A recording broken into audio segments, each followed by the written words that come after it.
Well, sure. First of all, it's been a very challenging time for everybody. So, the pandemic, I think, caught the world by surprise, including Zoom. And we did our best to help out during a challenging year in 2020 for just about the entire world. We felt we were building a great company before the pandemic. So to be very clear, Zoom was disrupting the video communications world for a long time. In fact, when we founded the company in 2011, we thought that we had a way to make video the new voice, and that every meeting would be conducted like this, Yonji, very simply and easy to work, high quality, and that would provide the right kind of connection to businesses and to universities and to governments and so forth. And the business was growing very steadily. We were publicly listed in April of 2019. And like companies like Coupang, who had a great IPO, Zoom also had a very nice IPO in 2019. Our usage was increasing. At the beginning of 2020, we were averaging about 10 million daily meeting participants on the platform on free and paid accounts. So every day there were more than 10 million meeting participants on the platform. And the consumption was about roughly 100 million meeting minutes per month. So that's over 1.2 billion meeting minutes per year annualized. When the pandemic hit and people started to look for ways to connect, they found Zoom. And by April of 2020, the usage had gone up to 300 million daily meeting participants on free and paid accounts. That's a 30x increase in 4 months. The average pace of consumption on the platform exiting September of 2020 was more than 3 trillion meeting minutes per year. So we were shocked and also humbled by the fact that people began to use Zoom for business use at a high level. Most businesses required a way to connect through video, moving the company from the boardroom to the kitchen table. And education was very similar. In places like Korea, for example, and around the world, we saw that universities in particular, also primary and secondary schools, began to use Zoom quite regularly. And that was fairly common. And again, there was places like Seoul National University that actively began using Zoom, but that was typical. There was more than 125,000 primary and secondary schools in more than 25 countries where we provided the service for free, so schools could stay educationally connected. And we also saw that governments began using the product extensively, whether that was the Prime Minister of the United Kingdom, Boris Johnson, or if recently you saw the inauguration of our President, Joe Biden, addressing his nominees on Zoom. Politicians were using Zoom to connect with their constituents and to help during the pandemic, which also included telemedicine and telehealth. And that could either be through large educational webinars or smaller sessions. We felt that there were many ways that we could help, including social connection. People also turned to Zoom during 2020 for things like fitness classes, maybe Pilates or working out, or they also might have had a birthday party. Or we saw in places like Korea, for example, Santa Claus was also coming to town on Zoom during the winter holidays.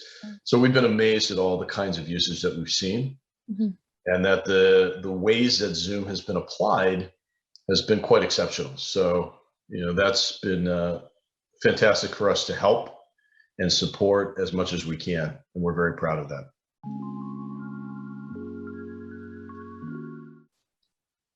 Well, first of all, you're right. In video, it's very crowded, and it always has been. So we've always been focused on building the best Zoom possible, and not really worrying about other products.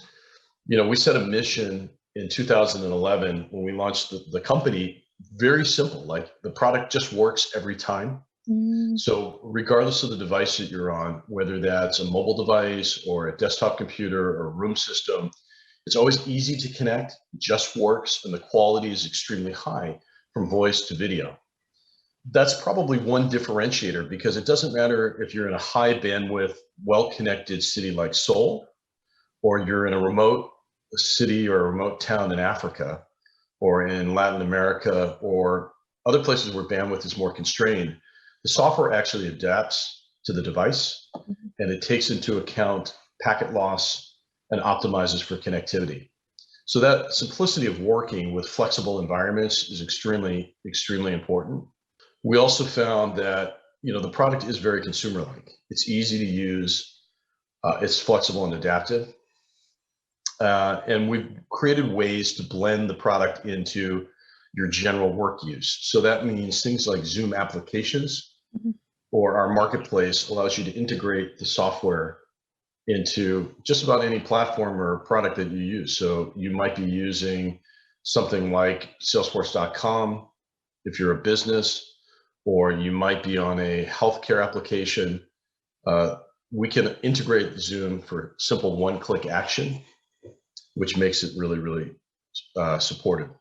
Flexibly, the product works on just about any kind of room system as well, and hardware. So as the hardware became more common and frankly less expensive, that meant that you could easily deploy Zoom on just about any conference room or huddle room in a business, or at home. So we launched Zoom for Home in 2020, which meant people could establish a room system in their home office a lot like you would in a conference room. So I think that kind of flexibility was great for our customers. And then also I think the diversity of moving from a killer app to a fantastic platform has been very powerful. In 2020, we announced that our Zoom Phone product had reached more than 1 million seats around the globe. That's the fastest growth of a cloud PBX phone product ever. And that is a key part of our unified communication solution of how these products work together, from chat to video, or phone to video, or rooms to desktop, or mobile to desktop. That kind of flexibility across devices is really useful too. Well, sure. I mean, first of all, Korea is a perfect country for Zoom because of the connectivity and the availability of just so much advanced use of technology in the country. We saw the general use of the product increase steadily in 2020. So in that same period, Yonji, that I mentioned, from January of 2020 to April of 2020, the free user sign-up in Korea increased by 92x, and our paid clients during that same period in South Korea increased by 8x. Now, in general, APAC has been a very performant market for us, and it's been growing very, very well. You might have heard we recently announced our Q4 earnings. In our Q4 earnings in our FY21, APAC was roughly $118 million in total. So across all of Asia Pacific, that was a 686% increase, same quarter, Q4 of this past year to the previous year. So Asia in general is growing. The South Korean market, I'd say Zoom is extremely popular, and the consumption was very high. The use cases were very interesting for us. So, in general in Asia, we're very bullish, and in Korea, we're very optimistic.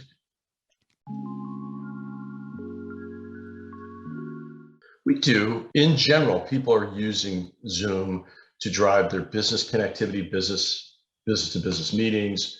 They're using Zoom quite commonly in education, regardless of the country. In each country, I think there's different use cases that are really interesting. Like, for example, in Japan, using our integration with Zoom apps, people can hand virtual cards or scan Q codes, which is quite traditional in Japan. When you're meeting face-to-face, you might hand your meishi. So that's something that's becoming more common inside of a Zoom meeting, is to do that virtually, to emulate the experience as if it were a face-to-face meeting.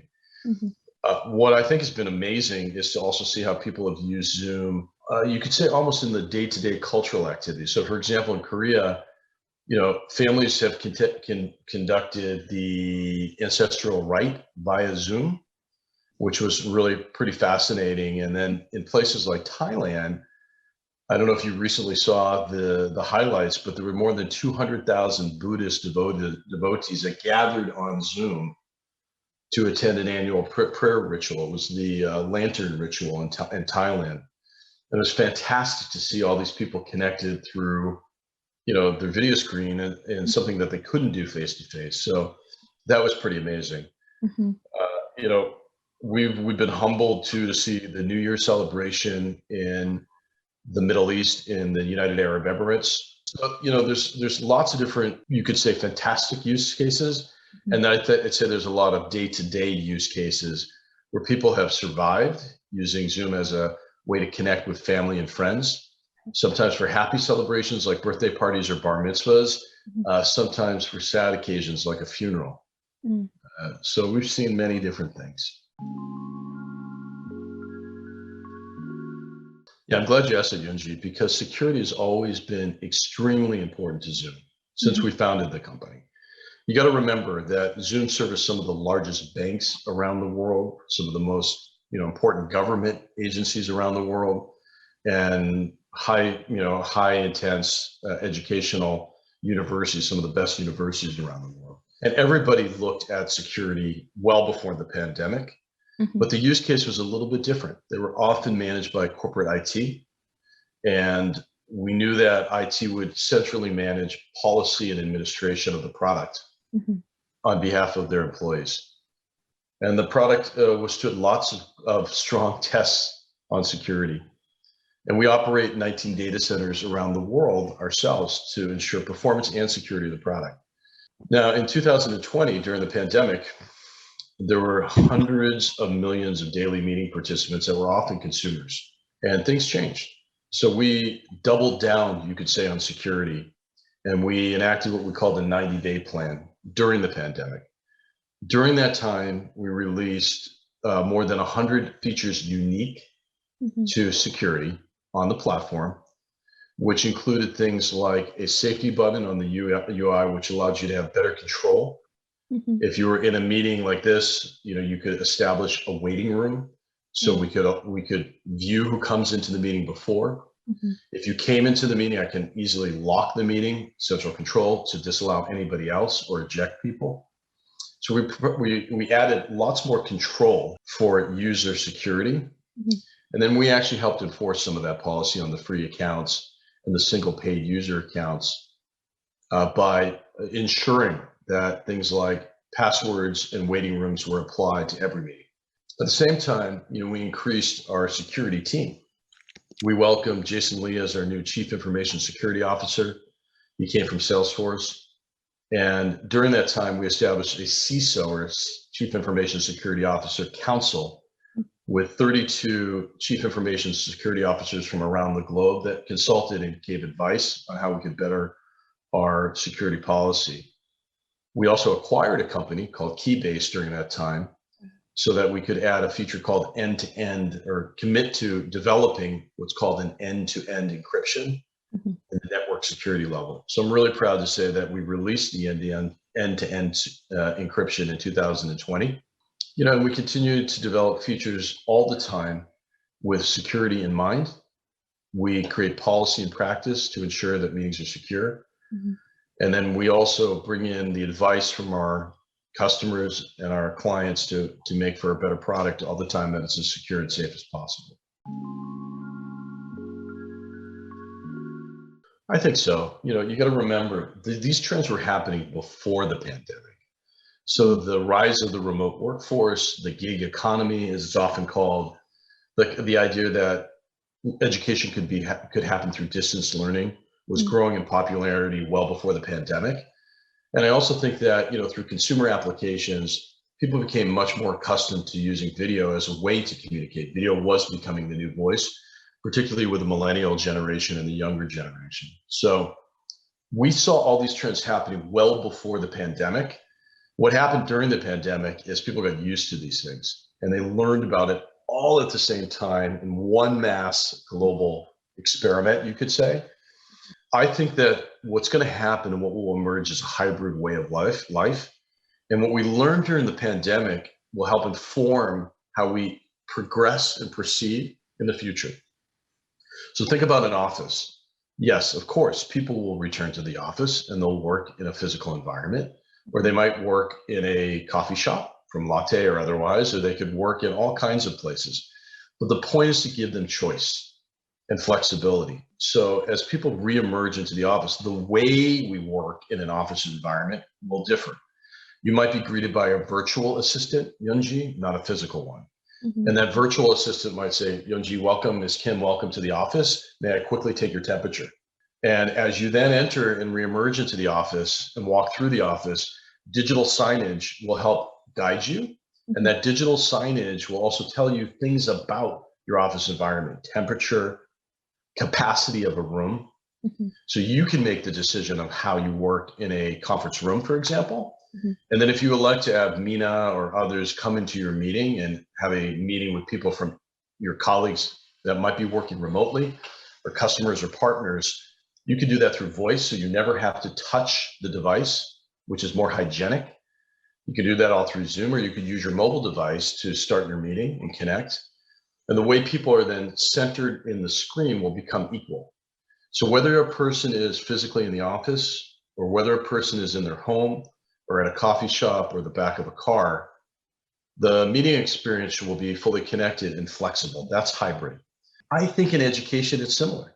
You know, the teachers in the future will start to convert their classroom into a studio. Hardware is flexible, it's less expensive, and their students can be physically in their class or at home, thousands of miles away.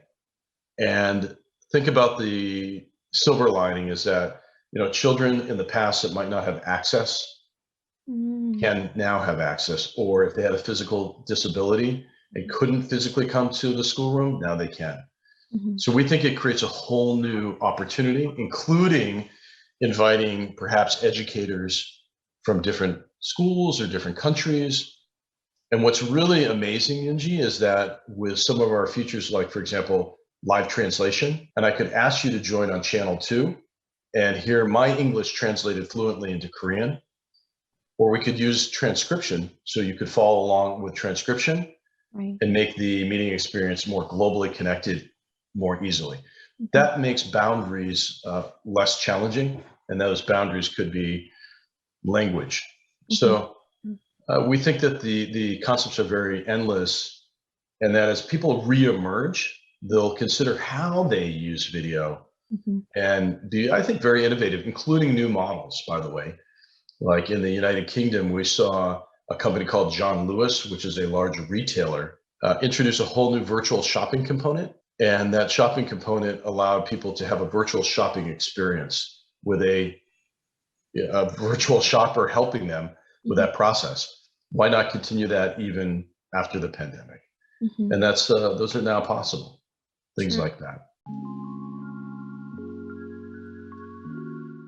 Yeah, I mean, we continue to add innovation and new features to the platform all the time. In fact, last year in 2020, the busiest time that you could imagine for Zoom, we introduced a total of 400 unique features. And you're right, some were playful, like filters, adding glasses or hats, or cool virtual backgrounds, like picking backgrounds either that are animated or otherwise, or presenting in front of a background, almost like a weatherman or weatherwoman might do on a live television show. You know, we've leveraged the platform more flexibly for broadcast. So, you know, people use Zoom quite a bit in award ceremonies or in live television productions, et cetera. You know, things like Zoom applications are extremely powerful for us, which allows products to be integrated into the service. So the way you start to use Zoom will allow for more flexibility of apps that you like front and center within the product. Or, you know, there are now over more than 1,000 marketplace applications that we integrate with. So that could be things like ServiceNow or Jira or Salesforce or other products that you use every day that are easy to use with Zoom as part of that. So we'll continue to develop tight integrations. I think we'll continue to advance our home products like Zoom for Home. You know, our Zoom Phone product continues to increase in capabilities and features. And then we're really excited about our on Zoom platform, which was announced at our Zoomtopia, which allows people almost at a consumer level to use Zoom the way they want for events that they would like to produce. So for example, Yunji, if you were running a fitness class and in the past were inviting only your friends, on Zoom would allow you to extend that to a global audience, if you will, of people that might want to take your class.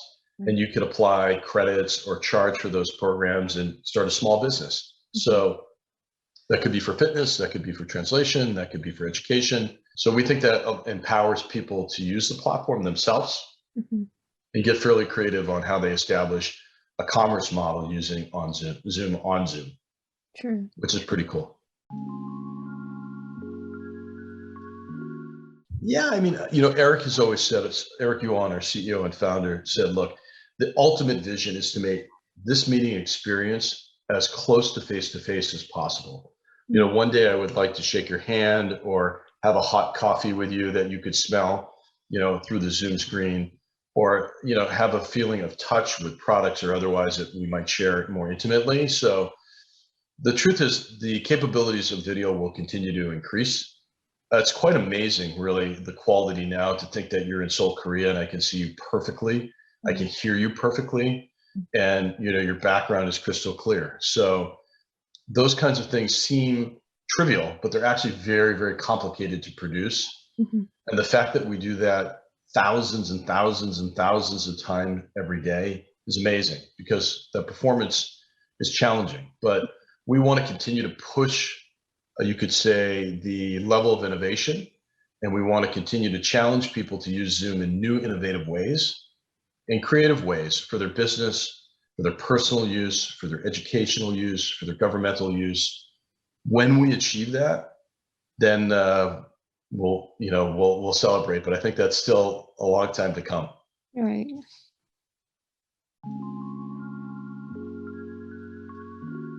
Well, I can tell you a few things. We don't typically comment on regions in general or countries in general, but you can see from our numbers that we have a very strong commitment to APAC as a whole. Right. Presently, there are 2 data centers in Japan, one in Tokyo. We launched a second data center in 2020 in Osaka. We launched a full data center in Singapore in 2020, and we increased that capacity in 2021. There are 2 data centers in Australia. There are 2 data centers in India. So we're very expansive in our commitment to infrastructure because performance is critical. We also believe that we want to service our customers extremely well, and we want everybody to feel happiness when they deal with Zoom. So we're glad to say that we have Korean support, not in Korea, but remotely, with Korean speakers that have full cultural sensitivity and language capabilities. As we grow, we want to develop new partners in Korea that will help us expand. And we do see Korea as a very promising market for us in 2020 and 2021 and beyond. We've been amazed at how popular Zoom has become in Korea. And we've done a good job with the help of our partners like Mina and so forth to promote what we're doing in Korea for a reason. We believe that Korea is a fantastic country. And personally, I'm very bullish on the Korean market.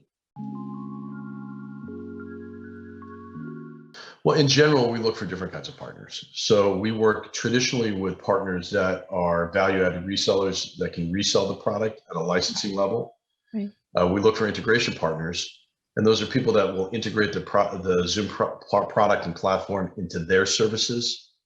We also develop usually relationships with large service providers that provide telecommunication services in a country as well. So those are the profile of partners that we tend to develop and build with. So you can imagine that there's some obvious choices in Korea that we think we could work very well with. We haven't announced any officially, Yunji, but we hope to soon. Maybe I can call you and tell you, you'll be our first person to call when we announce some new partnerships. How about that? Well, 2021 and the ultimate vision are 2 different things, but I'll give you the big vision. We think Zoom will become the video operating system for your life. So whether that's personal or business, think about the fact that video should touch everything that you do. When you communicate with your friends, video is a new voice. It should be easy, and it should be with Zoom. And we believe that when you also do your work, whether it's collaborating with colleagues on a business project or a presentation, it should be on Zoom. We think that when you design, the next great exercise class that you want to share around the world, we think that video should be delivered on Zoom. So if everything that you do requires communication and connection, and part of that is a visual connectivity, we believe that Zoom can power that, and that it can become very innocuous in how it's woven into the applications and the services that you use every day. And that's the power of the platform itself. As we transition more from a single app into a full unified communications application, we see 2021 as a growing opportunity in that space. So unified communication means meetings and video. It means phone. It means chat. It means room systems. It means connectivity with contact center applications. And those are things that we do today and will continue to expand on.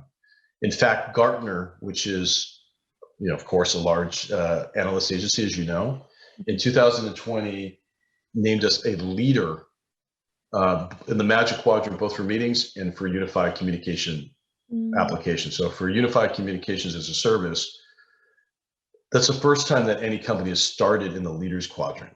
Right. So we believe that expansive opportunity as a platform, a core platform, is right here, right now in 2021.